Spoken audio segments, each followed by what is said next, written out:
This video is brought to you by MoviePalette.com.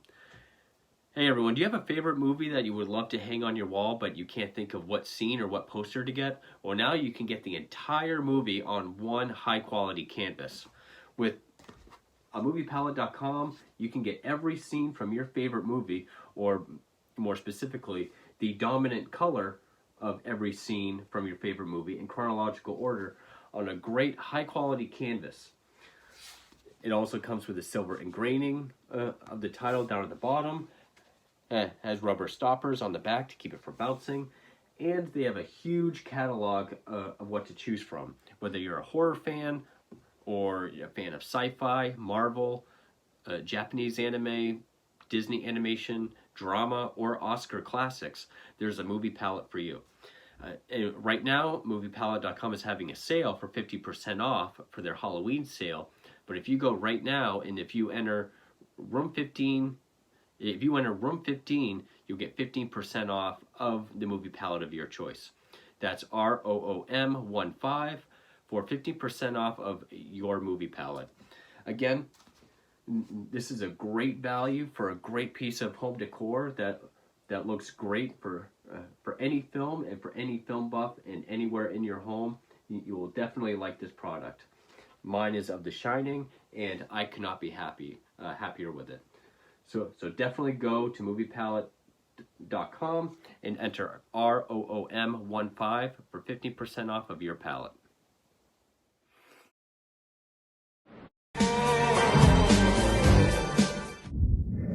Hey horror fans, welcome back to 237, back with another review.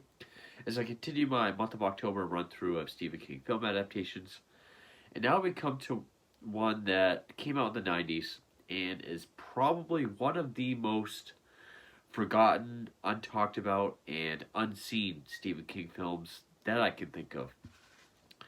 It's one that I did see when I was a kid, probably about 9, 10, 11 years old, when I first got into Stephen King. I remember picking it up on rental one weekend, and I haven't seen it since. I remember not liking it back then. It's one that I do not own, but I did find it for free on YouTube, so that's where I watched it. It's one I should have liked when I was a kid, just because of the kind of monster that it is, but I didn't think it was that good back then. It's one that I should like now, just for the kind of story it is, like this hard-boiled reporter chasing what he thinks is this serial killer, but then finds out it's actually a vampire. I liked vampires as kids, but I thought it was boring. And now, a reporter chasing what he thinks is this vampiric, classic Dracula-esque vampire serial killer, but finds out it's a real one. It has all the ingredients for a good horror movie, or at least one that I myself would like, but I still just don't think it's executed well. And yeah, it's one of the most forgotten, untalked about ones I can think of, and it's 1997's The Night Flier. Now, it's based on the short story of the same name that was collected originally in his book Nightmares and Dreamscapes, which I know I had at one point in original hardcover. I don't know what happened to it. I don't know why I don't have it now, but so I don't have the movie, I don't have the book. But, so yeah, it came out in 1997. Again, the 90s was not a good time for Stephen King films, whether it be theatrically, TV miniseries, or kind of direct-to-video like this was. Apparently it was involved with some Italian investors in 97. Paramount wanted it, but they wanted to put it out around Halloween time the following year because they had a busy schedule. The director, the producer didn't like that idea. They wanted it out as soon as possible. So they gave it premiered on HBO in November 97. And then it had its worldwide premiere in Italy in May of that year. But then it was picked up by New Line, and it got a theatrical release in 98 anyway, where it only made 125,000 here in the U.S. alone. It did not make any money. I can kind of see why. It was directed by Mark Pavia, written by him and Jack O'Donnell. Stars Miguel Ferrer, good character actor. People know him from RoboCop. He was in the '94 version of The Stand. I think he was Flag's like right hand guy in The Stand. Uh, he voiced Deathstroke in the animated DC films. Good character actor. He passed away within the last few years. But it also stars Julie Entwistle, Dan Monahan, and Michael H. Moss as Dwight Renfield, which is the name of the killer vampire, which is a blend of 30s horror actor Dwight Fry and his character Renfield from the original Dracula, which is still probably my favorite vampire movie. That or it's tied with the original Nosferatu. And, well, the cinematography is by David Connell and the music by Brian Keene, and ultimately put out by New Line.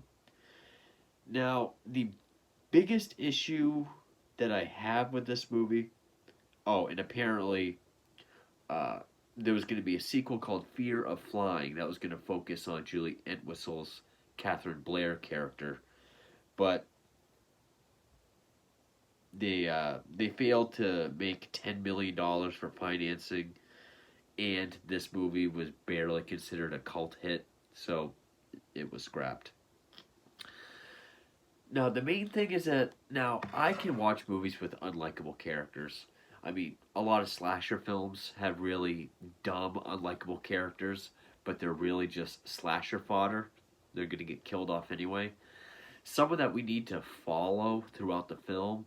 And I've seen movies that have, real asshole characters in the lead, but there's still a charm to them.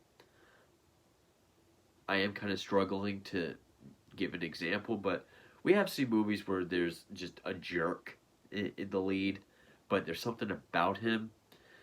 And Ferrer's character as Richard Dees, the reporter, which that character originally appeared in Stephen King's book, The Dead Zone. Now he's in this.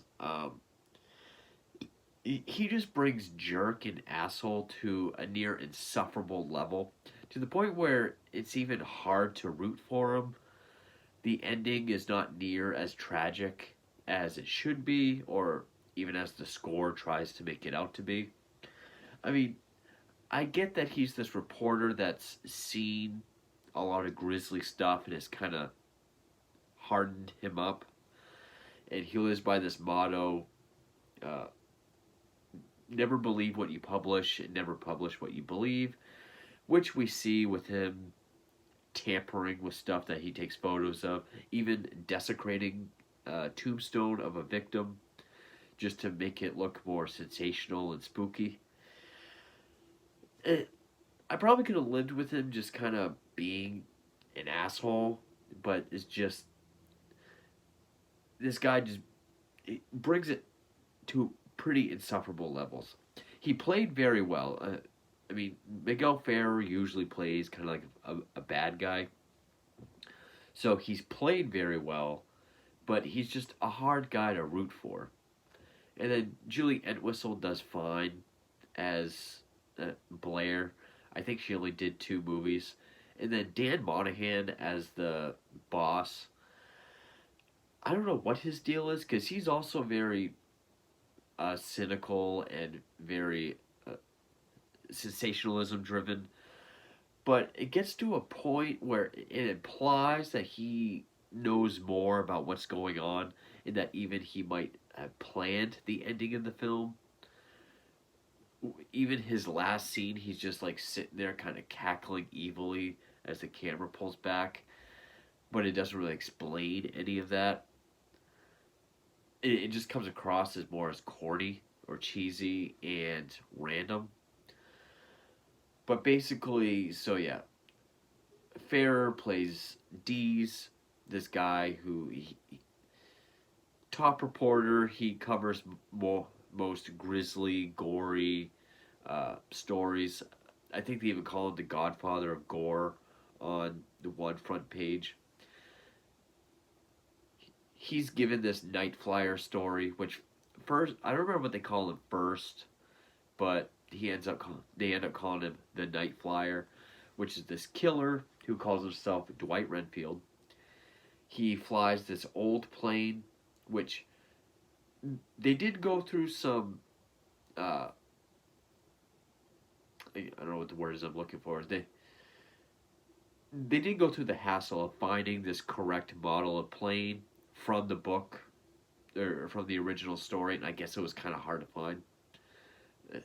Seamass, I think it was. But this Dwight Renfield flies at night, lands in these uh, empty or deserted airstrips, kills whoever is there, and the telltale sign that he's been there is that there's a pile of dirt where his plane was parked with worms and maggots in it. So it does kind of go back to like classic Dracula era vampire lore. You know, you have to have your native soil. All the far away wide shots we get of him before the ending, he's wearing this high collar, long black Bela Lugosi, Christopher Lee type cloak, which I thought looked cool. The look of the vampire is okay. It is kind of Francis Ford Coppola, Dracula, bestial kind of looking. And then it implies that he is able to cast some sort of spell on like the airstrips he lands, whoever happens to be there. Like he lands the night before, sort of casts a spell on them or charms them. Dees thinks, he even says, serial killers can charm their victims, but this guy, he's able to do it for a whole day. Then he kills them, and he doesn't just leave like little bite marks. There's like huge holes, one hole on each side. And it's basically Dees just going to all the different locations, one of which is in Maine, where Derry is mentioned, says he came from Derry. One in Maryland, one in New York, then one in Maryland. He's just chasing down leads. He's kind of followed by Dwight, as he calls him, giving warnings like blood, stay away on the window. Even hearing him on the phone or on the radio sometimes. And I will say the voice is kind of cheesy. It almost sounds like a comedically threatening voice that like the nostalgia critic would use. And then eventually Blair, he teams up with Blair, and it's really just him going from place to place, interviewing people, being an asshole. We do get a few scenes with Renfield, with victims, but it cuts off like right when something's happening, which kind of gives it that TV movie feel. I do like how they didn't reveal his face until the very end when Dees actually yells at him like, "Show me your face, I need to see it." And that's when we finally see it. I thought that was a nice touch. Also, the whole thing about vampires not having a reflection, because eventually all the leads bring him to this one airport. I'm gonna say spoilers, but I don't think anybody has really seen this movie, and it's not one that's ever talked about. But it ends at the Wilmington airfield. Wow, that was hard to say. And what I mean by charm is that like when he goes to interview people, when they say, "Oh well, the night before he or they were killed, the plane landed, and then the following day it seemed like they were in a trance, they were off, they seemed like they were in another world." We even see that when he kills this married couple, the old lady is just like all smiles and just like happy to see him. He's always shrouded in shadow, which I thought looked cool. And then at one point, he even throws Blair in the closet, locks her in there. And of course, he's an asshole about it. Even on top of that, like you're so easy. Like, sorry I had to be this way, kid, but it's my story. There is this kind of subplot that he had a friend that got too close to his story and he ended up being killed or committing suicide or something. It, I still found this movie kind of boring. It does go at a decent pace. It's less than 100 minutes, but like when I was a kid, I I I found it kind of difficult to be invested or to be hooked. Maybe the biggest issue just could have been the extremely unlikable lead. And again, there are movies with asshole leads that I've liked, and he plays them well. And you would think a reporter chasing after the serial killer with a vampire theme that ends up being a real one, that's a story I would totally be into. But I just didn't think it was executed that well. Now, when he gets to that final airport, of course, everyone inside's massacred. First, he finds the plane. He looks inside, full of dirt. He does find this old photo album. I'm guessing it's Renfield himself. Very old photos. And even here, he takes photos like he poses the bodies, and it does try to give him some humanity at the end, where I think he's like holding a cross or something that drops and falls in one of the neck holes, and that's where he kind of breaks down. It says, "No, fuck this." And the dialogue is almost to like a Rob Zombie level of, just F bombs everywhere. So he goes in the bathroom to vomit, and that's when he sees in the mirror, it looks like someone's pissing blood in the urinal, but no one's there because vampires don't have reflections. And pissing blood, okay. And I like how the shot is from behind Dee, so we're seeing the mirror. So it's like we're seeing the pissing blood through the mirror. And then we just see all the mirrors along the way. Like, someone's punching and breaking them, but there's no one there. Voice behind him. And again, the voice sounds a little cheesy, like it's trying to be intimidating. Takes his film. Tells him, stop following me. You're my biographer. Kind of need you. But if you continue to follow me, I will eat you. Takes his film, leaves. Deez is like, fuck that. He yells at him like, show me your face, I need to see it. And kind of in like a, well, I guess it won't do any harm. It is this nice wide shot through this darkened airport where he just turns around, walks up to him, and then with lightning we actually see his face, which is the bestial vampire. Makeup doesn't look that bad. It is kind of animatronic how his mouth is like, there's just like one giant tooth, top and bottom. He screeches. Now, Deez is finally scared of something. He like slits his own wrist, makes Deez lick some of it, which gives him this trip. Which the transition to black and white I did like, because now he's kind of tripping, and all the victims that the Night Flyers had, I think even people Deez has done stories on actually also, are coming alive as like zombies. There's fog. Now, I'm pretty sure the black and white was to show that this is like a dream sequence or a hallucination. Maybe it's also a callback to just the classic Universal films, because now there's like fog. It does look really cool. I really like the look of it. And they're just kind of coming at him. So he goes to the emergency fire axe, just starts hitting people. At which point, cops come in, they shoot him. Looks like he killed everyone.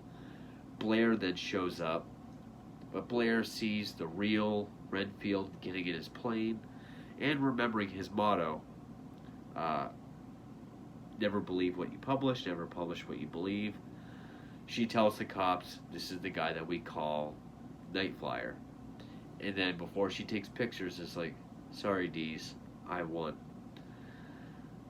Because in the beginning of the film, they were fighting for the story, then they team up, then he backstabbed her.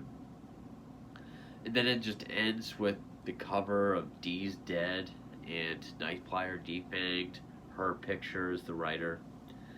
And that's it. I mean, and that whole sequence when the cops come in and shoot him, which they even shoot him a couple times as he's falling and the axe is out of his hand. The music really swells, and this could have been a real tragic moment.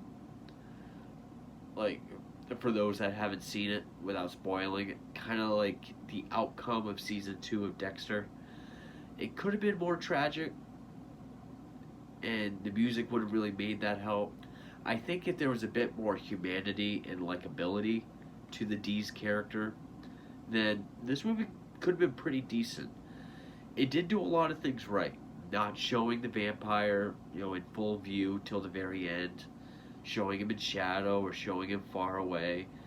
The callbacks to classic, vampire lore or Dracula, not like the name Dwight Renfield, but also having to have native soil, not having a reflection, being able to sort of cast this spell or sort of slave type spell on people. It did do a lot of that right. And I do like these stories with a reporter or a detective chasing after this serial killer. And at one point he's even talking into his recorder saying like, this is going to be the biggest unsolved murder, or I'm about to solve the biggest unsolved murder since Jack the Ripper, Cleveland Torso, and Black Dahlia. He did not say Zodiac. I know that's unsolved. So it had all the ingredients. And I really didn't care for the actor that played the boss, but Bearer did a good job as always. I even thought the woman that played Blair did fine. She didn't really have enough scenes, but maybe if the dialogue was a bit better, gave him a bit more humanity, or less insufferable at least. I mean, even like laughing as he's defiling this gravesite just to make it look spookier. Maybe give him some kind of weakness instead of just finally breaking down after seeing all these dead bodies. But I did like it more than when I saw it the first time when I was a young kid. But I was definitely able to follow it more. Definitely more the kind of story I'm into now, but I still did not think it was executed that well. I can definitely see why it didn't make shit for money, why no one talks about it. Is it the worst Stephen King film I've ever seen? Absolutely not. Is it the worst one to come out of the 90s? No, not at all. I would put this over a number of his TV films, especially like The Langoliers. But I can definitely see why it's forgotten and no one talks about it. So yeah, not too much to say, but that's Stephen King's The Night Flier. I do have more I want to get to that I found on YouTube, maybe more that I want to pick up. I still want to get to anthologies at some point, but I really am kind of stuck in this Stephen King world now. But stay tuned for more to come during the month of October, and thank you for watching.